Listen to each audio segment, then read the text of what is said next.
Hello and welcome to my channel.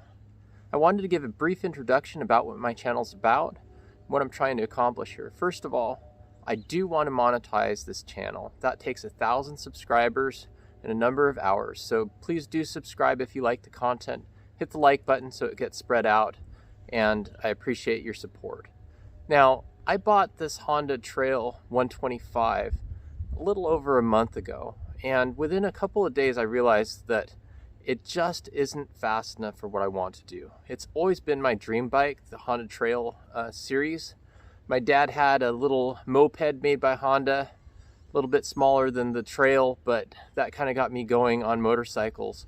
And so I finally have a Honda Trail 125, and you know, it will do 51 to 52 miles per hour on a road without going into a tuck position. If you get into a tuck, you might get up to 56, 57 miles per hour. But every road around here has a speed limit of at least 55 miles per hour.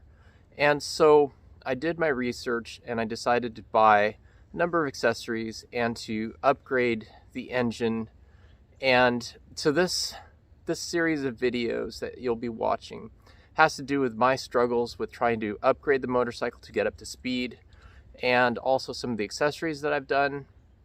Plus, you know, as I get to actually ride the bike for adventure, you'll be able to see some of those videos as well. I'll try to keep it real.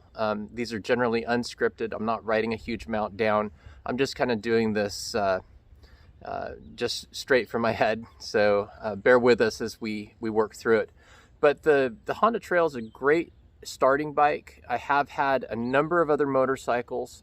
I've had 3 Ducatis, I've had a Yamaha TW200, I've had a Honda CB360T, which was actually my first motorcycle, as well as a little Aprilia RS50 racing replica motorcycle. So I love the smaller bikes more than the bigger bikes. The Honda Trail's right in that size range, but you've got to be able to hold at least 55 miles an hour. And so the modifications that I've made to date is trying to have 55 miles an hour as my target to hold, even up a slight grade or into a headwind.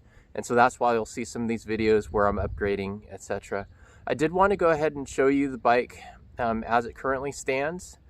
And, you know, again, things will slowly get upgraded. But the first build took me about 24 hours to actually put all the parts together. A lot of the instructions were in Japanese, and I don't speak Japanese, nor do I read Japanese. And so I had to use Google Translate, taking pictures of the instructions online, translating it, and going through. So it actually takes quite a while. We'll flip over to the bike and I'll kind of talk through where we currently are at accessories. I will have a full accessory video at some point, but as of right now, I'll just kind of show you where we're at. So the first upgrades that I did in that 24-hour period has to do a lot with the motor, and then some little farkles and sparkles, I like to call them. So, you know, you got your light rack, you've got some guard for the light as well. I put on a passenger seat here. I really like this because you can remove it without from the top side here without having to go underneath like a lot of the seats. My wife actually finds that quite comfortable. I put on some passenger pegs, which obviously allows the passenger to have a place to put their feet so they're not on my feet. And I also put a center rack here, as well as some hand guards. And really these hand guards, I'm using them more to protect the bike than perhaps my hands. And I have added a little 12-volt accessory. So those are kind of the sparkles and sparkles. But then on top of that, here are the upgrades that I've done to the motor. And one thing in particular I don't like, which is this here, which is a little AirPod filter. The reason for that is because it decreases the capability of the bike to forward streams. The traditional air box, it actually connects into here, and then it actually intakes your air all the way up here. And that I would like to change back, but I don't have a map yet for that. And so really the upgrade came in the form of the cylinder. My first attempt went from 125cc to 143cc. I found that a little bit lacking. It would do, that over 55 miles an hour, maybe even closer to 60 miles an hour on the flats, but when you hit a headwind or a slight uphill, it struggled. And so I've now gone up to 164cc where I'm really happy. It doesn't seem to require any external oil cooling, which I really didn't want to have. But you do have to get things right. And my videos kind of walk through the failures that I've had and the struggles I've had to get that to work properly. Mostly because I didn't do all the research necessary, and partly because, instructions tell me one thing, but in reality, it's something completely different. And when you upgrade the cylinder, you definitely have to upgrade the fuel injector. I also have a big throttle body on this, so slightly bigger diameter. Obviously, I already pointed out the little air filter pod here. And then coming around this side, I've also got an aftermarket exhaust system from Takagawa that looks exactly stock, except for it's stainless steel instead of painted or painted metal. But it basically, when you're dealing with a motorcycle, if you want it to go faster, you have to have it breathe better and you have to have it exhaust better.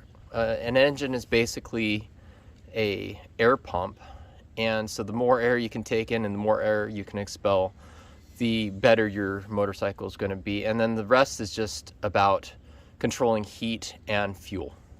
You get those things right, things work well. You get those things wrong, as you'll see in my videos, it doesn't work as well. Now, final things that I am a mechanical engineer by training. That doesn't mean I get things right. In fact, I'm about 50% correct about 50% of the time. So when it comes to, I think that's probably average for most engineers. We look at problems, we find solutions to those problems. Usually those solutions work. If we put enough time into it, we can get it right the first time. Sometimes, like in this build for this motorcycle, I had limited time and, just got into it. Read instructions thinking everything would be good from relatively large manufacturers, in this case Takagawa. They suggested some things, didn't work out like I expected it to, but that's okay. That's where you do research, you try again, and you keep going until you get it right. So thanks again for watching. Again, if you like this content, please subscribe and like the videos. I would love to get 1,000 subscribers. I'm currently at 45. At the rate I'm going, it's going to take me 2 years. So yeah, enjoy the videos and thank you for watching.